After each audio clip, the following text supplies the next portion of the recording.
Good evening, my name is Crystal Guerra.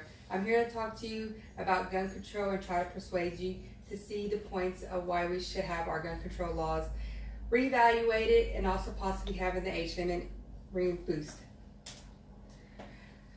What events have led to the idea of the gun control law in the U.S.? What are the pros and cons of gun control, and what are the for or against gun controls? The idea for law banning semi-automatic firearms in the U.S. came but after the Sandy Hook Elementary School shooting on December 14, 2012. The law is not only unfair to law-abiding citizens, but it's also not a very wise law. Instead of restricting the guns and taking them away from law-abiding citizens, a better solution would be to crack down on the criminals and put more emphasis on their punishments. Organizations against gun controls like the NRA suggest reforming the criminal justice system. They suggest that the justice system be reformed with 5 steps. First, criminals need to be put in prison. 71% of criminal sentences are out of parole or on probation. Second, adequate sentences need to be imposed on average. Criminals have served only 1/3 of their sentences. The third, the system needs to get tough with repeat offenders. As many as 237 crimes are committed each year by repeat offenders. Fourth, juveniles who commit adult crimes need to serve adult time. Only 1.5% of juvenile offenders serve time. Victims need to be involved in the sentencing process.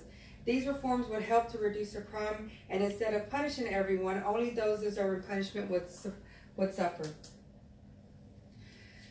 Did you know that marijuana is illegal in the United States, but just about anybody can get some? It isn't going to be any different with guns being illegal. Also, passing laws banning guns would break the Constitution of the United States, the Second Amendment, the right to bear arms. Fact. It has been said that preventing law-abiding citizens from carrying handguns does not end in violence, but merely makes them more vulnerable to attacks. It has been said that unless we solve the problems to interpersonal hatred, it may not matter very much what we do about guns.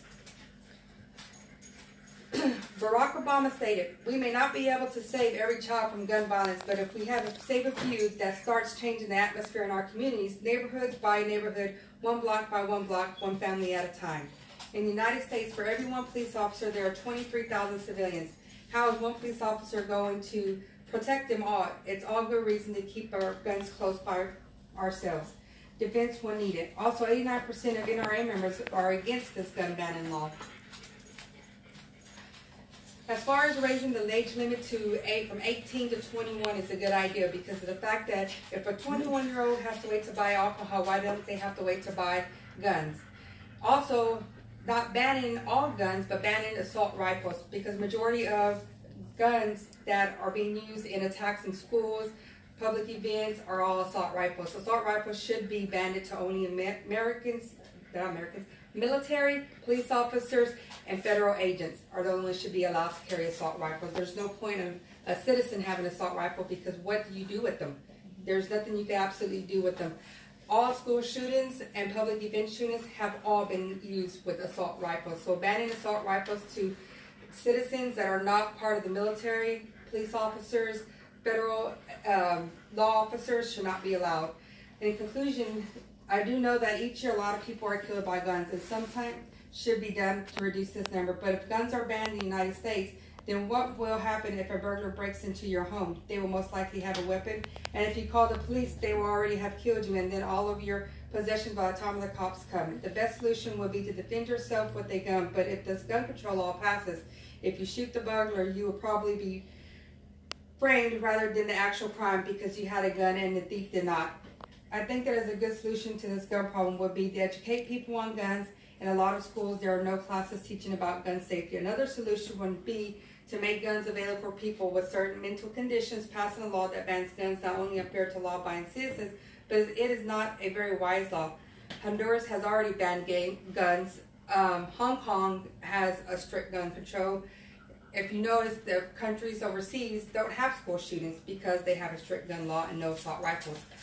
The last mass shooting that we had was in Florida, was all by assault rifle that an 18-year-old was able to buy. So if we could sit there and persuade Congress and the President and everybody else in the Senate that to raise the gun law to 21, I think it would help with the reduction of the hands of people with mental illnesses or anyone for that matter to be able to get, these assault rifles and would help protect, our citizens, our kids from all these types of shootings. Now we can't protect everyone, now we can't stop it, but if we start somewhere, it'll eventually get to the point where they're not able to do that. Thank you.